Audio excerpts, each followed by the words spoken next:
ឥឡូវខ្ញុំបន្តទៅមកកន្លែងទៀតហើយចេញពីកន្លែងលើភ្នំដែលជីកាបហ្នឹងទៅចិត្តហ្នឹងដែរតែនៅចិត្តហ្នឹងមានដូចជា3កន្លែងទៀតដែលគេដំណើរកំសាន្តនៅអាចគ្នាហ្នឹងនៅនេះមានកន្លែងនេះងុយទឹកសមុទ្របានពេលខែក្តៅតែអត់មានខ្សែជាថ្មអញ្ចឹងដើរឈឺជើងតែដើរទៅ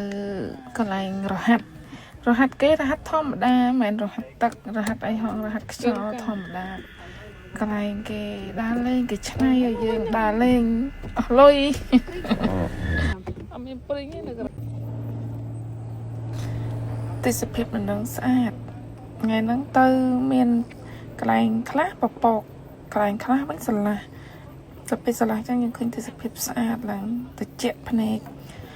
កន្លែងដែលខ្ញុំទៅហ្នឹងហេកឹមកាំងអត់បានទៅដល់ថាជីកប៉ាល់ទៅទិញសបុតម្នាក់20000ហើយជីដើរលេងមួយជុំហ្នឹង2ម៉ោងខ្ញុំទៅដល់ល្ងាចអញ្ចឹងត្រូវចំណាយពេលជួនបងប្អូនដើរទៅមកកន្លែងទៀតហ៎អញ្ចឹងចាំមានឱកាសក្រោយបានជីកប៉ាល់ទៅលេងមកកប៉ាល់នេះកំពុងតែចេញដំណើរទៅដល់កោះទូចៗហ្នឹងគេជីជុំវិញហ្នឹងមើលទេសភាពកោះហ្នឹ